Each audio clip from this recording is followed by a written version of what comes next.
Michael Avenatti is gearing up to run in 2020, and the Democrats are itching to capitalize on a so-called mistake the Republicans have made. So, starting off with Michael Avenatti. So, in case you forgot, this is the porn star lawyer who was the attorney for Stormy Daniels and representing her in a defamation suit, which they lost. Basically, the suit was against Trump for claiming that she was lying about having somebody come up to her and strong-arm her to be quiet about her and Trump's affair, which President Trump had paid her and had her sign a non-disclosure agreement. That's the story. And basically she said that she had somebody come and strong-arm her, and President Trump tweeted out that it never happened and that is fake news. They lost it, and Michael Avenatti is also the person who brought up Julia Swetnick for the Brett Kavanaugh case, the woman who accused Brett Kavanaugh of gang raping people and also drugging the punch at parties to make girls inebriated and also loose enough to not say no and take advantage of them, essentially. And apparently she was a victim of gang rape by Brett Kavanaugh. And so Michael Avenatti said that he had somebody to corroborate her story. And so he provided this anonymous woman to NBC. And Kate Snow, a reporter from NBC, ended up interviewing her. And so this is what the anonymous woman had to say regarding the Brett Kavanaugh issue with spiking the punch and drugging women. She says, and I quote, this is an article from the Daily Caller, and I quote, I didn't ever think it was Brett, the unidentified woman told NBC when asked if Kavanaugh spiked drinks at parties. The woman, who said she knew Kavanaugh in high school, also said she never witnessed him behaving inappropriately with girls. Now, Avenatti, after this interview, ended up sending a declaration apparently from the same woman. And this is where some inconsistencies begin to show. Now, this is a quote from the declaration sent to NBC, and it states, during the years 1981 to 82, I witnessed firsthand Brett Kavanaugh, together with others, spike the punch at house parties I attended with Quaaludes and or grain alcohol. I understood this was being done for the purpose of making girls more likely to engage in sexual acts and less likely to say no, reads the declaration, which Avenatti released on Twitter and submitted to Senate Judiciary Committee. Now, this obviously goes against everything the anonymous woman said to NBC. And so, what happened a few days later is that they got a hold of this woman again, and she said, and I quote, it is incorrect that I saw Brett spike the punch. I didn't see anyone spike the punch. I was very clear with Michael Avenatti from day one, she told NBC on October 4th. The woman told NBC on October 5th that she would no longer be communicating with Michael Avenatti. This is a quote, I will definitely talk to you again and no longer Avenatti. I do not like that he twisted my words.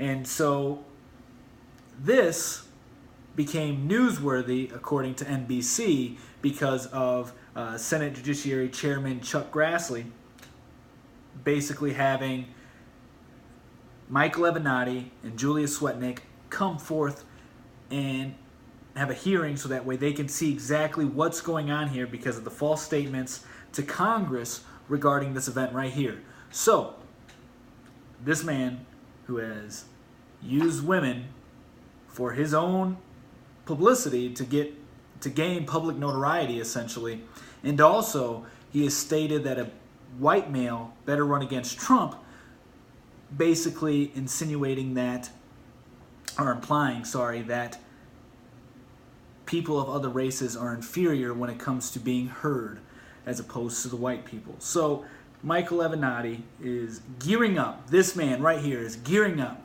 to run in 2020. Currently, he has been working with a few veteran Democrats that work in the political realm, such as John Quinn, who was the White House counsel for Bill Clinton.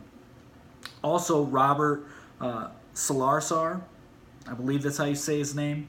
he is going to be working with Michael Avenatti on media. He also worked with representing the Clintons and the media and helping them deal with the media. And also, Adam Parka-Homikil is prior Hillary Clinton advisor, as well as the founder of Ready for Hillary Super PAC. And the treasurer, Amy Will Gates, I believe is her name, is also coming to work with Michael Avenatti on his new PAC, the Fighting PAC, which he started earlier this month. She was the former treasurer for Ready for Hillary Super PAC. Now she'll be doing the treasurer for the Fighting PAC, which is Michael Avenatti's. So he's silently gearing up to run. He has met with 20 superdelegates on the left. He has also been at 30 different political events in Ohio, Iowa, I believe in South Carolina as well, and going to economic summits in Washington and just basically getting the attention that is needed and getting the popularity with people who are the so-called decision makers on real presidential candidates. So he's been silently gearing up. On top of this, he has a bunch of legal fees that he has to pay out due to his prior life from his law firm. I believe he has to pay one of his colleagues $1 million or so for some dispute that happened over there. So this is a man who has a tarnished reputation and is using women for his own political notoriety, and also claiming that other people of other races are inferior to whites when it comes to being heard. This is the man running for 2020. Now, I don't know much about his politics, but obviously he's a left-winger. When it comes to left-wing politics, I don't really disagree with them on a whole lot. It's just the rhetoric that is used and also the way they go about trying to enforce their opinion on other people and not have a true diversification when it comes to thought. You all have to think one way in order for them to accept you, and I think that's disgusting. Now, this right here could actually be, in my opinion, bad for both political parties.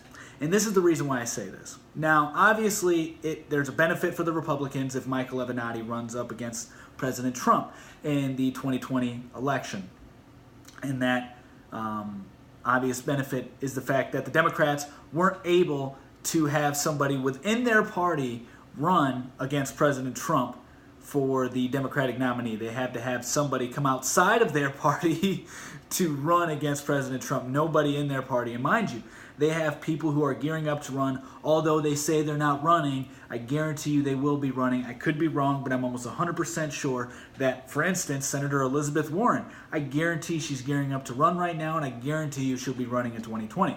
Senator Kamala Harris, I guarantee you that she's going to run because both of these people have been in Iowa, which is the starting place for your presidential candidacy. And right now, it's 2018. It's even a little, some people say it's even a little late for people like Senator Kamala Harris to join in because people would already be starting to gear up their presidential runs a little sooner than what they're doing now. But we have Senator Elizabeth Warren, Senator Kamala Harris, Senator Cory Booker. There's even some talks about the governor from New York, whose name, Cuomo, I can't think of his last name, but it's Governor Cuomo over in New York is also potentially going to run. And there's also speculation that Beto O'Rourke is potentially gearing up to run as well. We don't know if it's in 2020 or in 2024, but he is definitely building up a huge war chest, which him and Michael Avenatti are actually working together to collect donations from the Fighting PAC.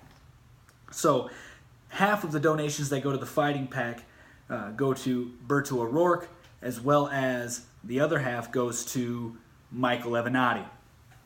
So both of these men are building their war chest up together, and if Beto O'Rourke loses this midterm, maybe he'll be running in 2020 or 2024, or maybe if he wins, he'll just try to keep that motivation going and then run in 2020 and only use that Senate seat in Texas as a stepping stool to ascend to the presidency. Kind of like what Barack Obama did when he first came into office. I mean, he was a senator for 4 years and then ascended right up to the presidency like that. So I don't know. These are all speculations, of course. But you have this huge group of Democrats who are running, and if Michael Avenatti becomes their nominee, that can be bad on both parties, and this is why I say that. So that just demonstrates that neither party has enough popularity within them from the people and trust from the people to be elected to be our president and represent the United States. So essentially what I'm saying is that we lose trust in the establishment politicians, the people who are supposed to be experienced. We have lost trust and are picking people who have no experience.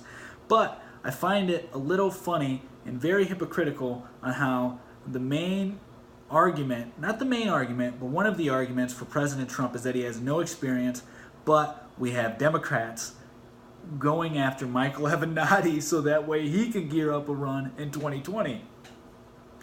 And he has no political experiences either. He's just a lawyer.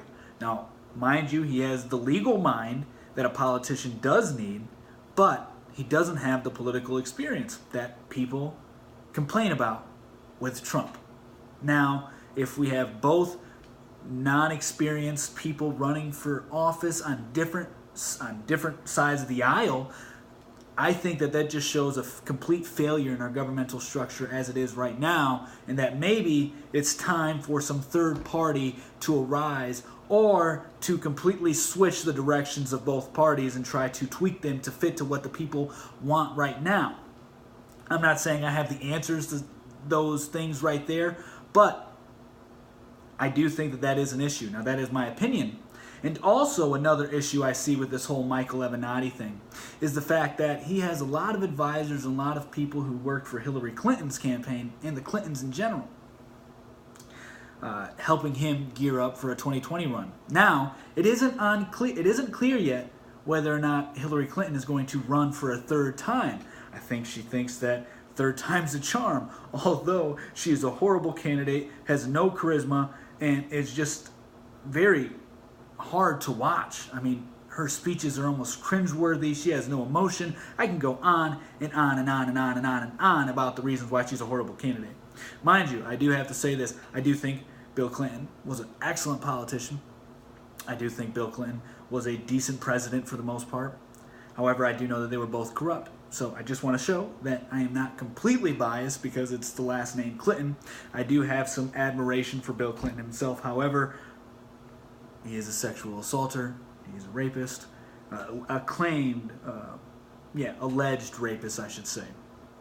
But as far as politics go, I think he has some things that he should get some credit for. However, when it comes to his wife, she's just corrupt when it comes down to the court. Maybe he is too. Maybe he's just as corrupt. He probably is. Anyway, what are they going to do when and if Hillary Clinton decides after the midterms whether or not she wants to run? What are these advisors, former advisors of her, going to do when and if she runs? Are they going to leave Michael Avenatti to go and support her, who has lost 3 times, or are they going to stay with Michael Avenatti? I think, this is my opinion, I think they're going to stay with Michael Avenatti because he's the polar opposite of Hillary Clinton as far as charisma goes. And he knows how to talk to an audience, and he knows how to get people riled up. There's no secret about that. He's very good when it comes to being in the media. Very good at receiving attention and positive attention on his behalf. Very good at it. So I think that they would stay with him if it came down to it. It'd just be interesting to see. It'll be interesting to see the 2020 election. I know we're a couple years off, and I know the midterms are going on. And votes, you start voting on November 6th, next week. So that's coming up very closely, and I know that's what most people are worried about, rightfully so. I just thought this was an interesting piece right here because I've been hearing a lot of speculation about Michael Avenatti gearing up to run for the 2020 election. However, I haven't talked about it at all because I haven't seen any real evidence to suggest that, other than the speculation about him trying to gain a bunch of publicity so that way he can gear up a run in 2020. which makes complete sense. But like I said, I didn't have anything to really go on to justify that opinion. But now I do, and now I do think for sure that he is gearing up to run in 2020 and that he may be a serious contender. And the reason I say he may be a serious contender is because he's kind of shown that he's willing to go, really willing to get his hands dirty to get what he wants. Not saying that's a good thing at all, but he may be the person the Democrats need in order to contend against President Trump, because President Trump right now has just completely made the left lose their minds about several issues. And one of the biggest things, the recent things I should say, not biggest, but one of the recent things is Elizabeth Warren, with her doing a DNA test to show that she is one of the whitest people in America. Not even 10 generations ago, she maybe had a Native American, and there were some articles coming out saying that, well, maybe it was Peruvian, Mexican, some other things. But that's the kind of person Trump is. He makes the left go crazy. So maybe he'd be the antidote for the left to reclaim power. But it would be kind of ironic to have somebody who is equally unexperienced as President Trump when it comes to politics enter office and see the hypocrisy begin again. Now, mind you, this has happened from the right when it came to Barack Obama.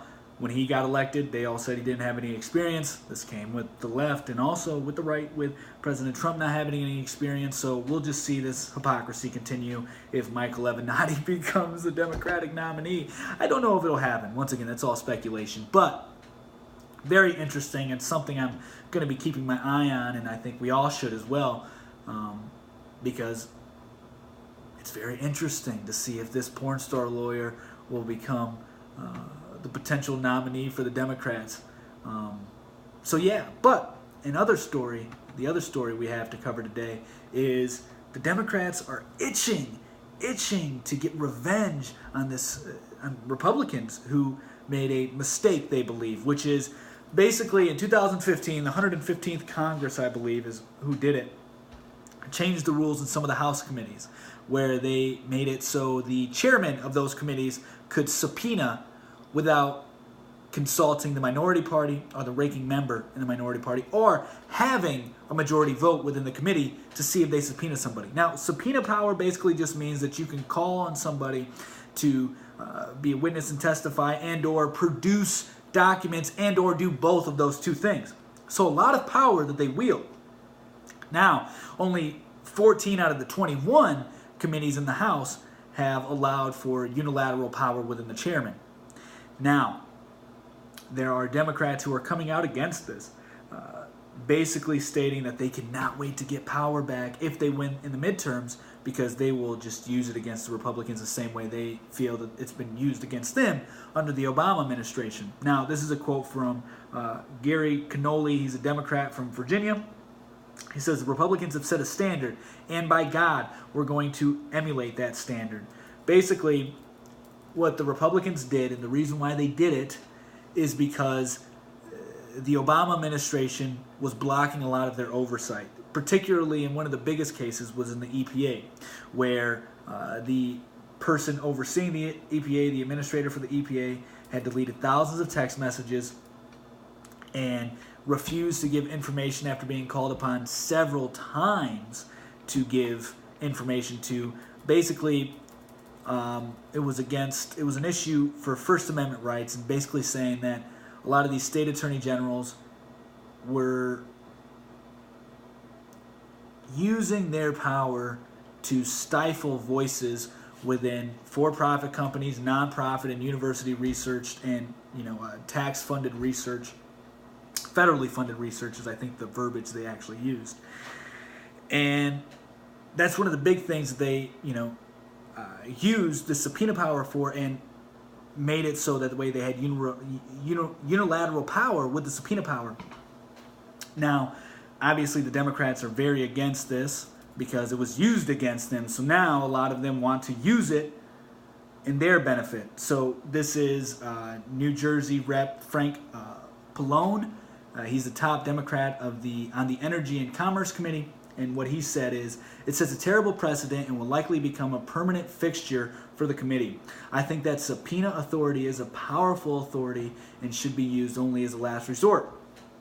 I tend to agree with him at that point when it comes to this in particular. And also, we even have a Republican coming out against this. He's retiring. It's Representative Joe Bonton, and he's a Republican for Texas. He said, I thought it was a mistake then, but they did it. It's a powerful tool, and you should either vote on it or should be bipartisan. Now, I agree with both of them 110%, because when you give any party unilateral power, that's not good, because guess what? Here in America, we have elections, so that party could lose the next election, meaning the party that they were abusing could then take control and then use it against them, which then can hurt us, because these people are supposed to represent us. However, they're treating this like a power game and using it for their own benefit at our expense, which is not good. Which is why I am a firm believer in giving the federal government less power than more power. And by giving them unilateral power as they have now in these House committees is scary, because they can abuse this power. Maybe the Republicans didn't abuse it that badly. I'm not sure. I'm not too educated on the whole history when it comes to the changing of these rules, but I do know that they broke like 100-year tradition when it comes to this. Now, mind you, I do know that the House committees are allowed to make these decisions and change it, so that way their chairman can either make the subpoena or the chairman can designate somebody to have the subpoena. They do have the power to do that.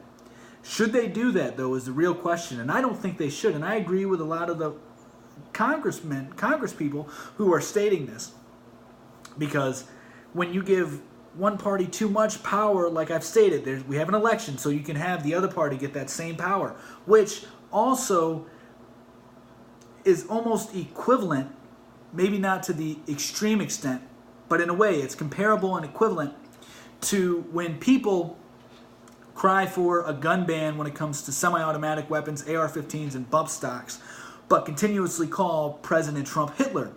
That is a completely insane line of thinking to me, because you're implying this man is going to kill 11 million people and put people in a concentration camp predicated on their religion, their race, or any disagreement that they may have with him, are going to be sent to a concentration camp and killed, but yet you want him, who's in charge of the government, to take away your semi-automatic and bump stock guns that would better protect you if there was a real Hitler coming in our country to gather up people and put them in a concentration camp. Wouldn't you want to have semi-automatic weapons? Wouldn't you want to have a bump stock to convert it into almost a fully automatic to protect you against a tyrannical government like that if it was a real threat? I think you would. So why would you want to give the party who you claim is evil and Nazis and fascist that kind of power to take away your weapons slowly and slowly? That just doesn't make sense to me. That is the equivalent of this. Why would the Republicans, I kind of get their line of thinking, however, I don't completely agree with it.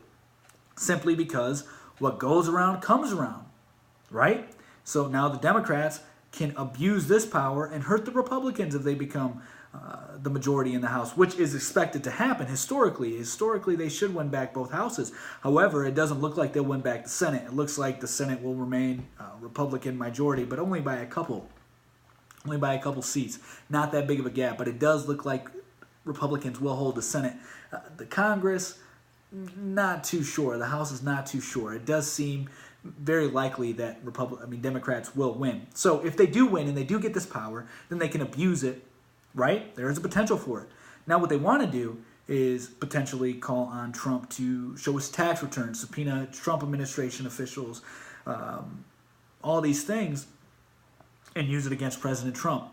Now that's not good in my opinion. I think what the Democrats should do, if they really, as Hillary Clinton states, are the party of civility and the only way to bring back civility in our government, I think what they should do is rescind those rules and make it so that way you have to have a majority to call on a subpoena in these 14 out of the 21 committees who have unilateral power. I think that they should even the playing field. Say, hey, you know what? Two wrongs don't make it right. What you did is wrong, but we'll be the bigger people in this situation and we'll give back the power to the majority of the committee so that way there isn't just majority rule. I think if the Democrats really, really, really, really were about civility, and not about political games, then they would definitely rescind that power and bring it back to a majority vote, or at least make it so that way the chairman of the committee has to talk with the ranking minority member in the committee as well before they send out a subpoena.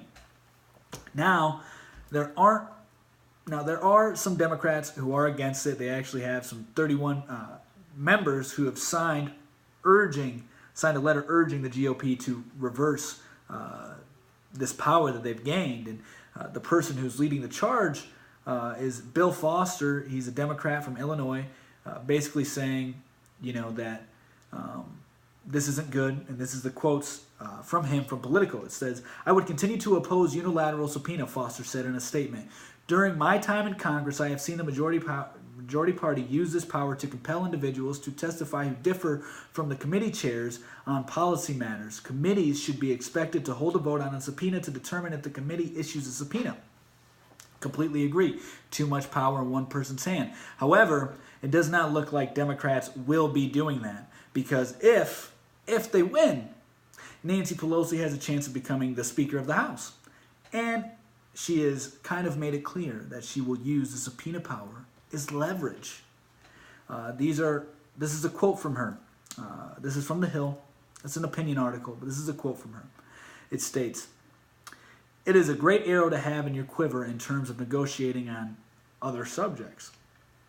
So basically implying that, this is a way that we can leverage our power if we win back the House. And she's willing to do that. So it doesn't seem that there will be any intent on bringing back civility by the Democrats if they win the House and have the subpoena power.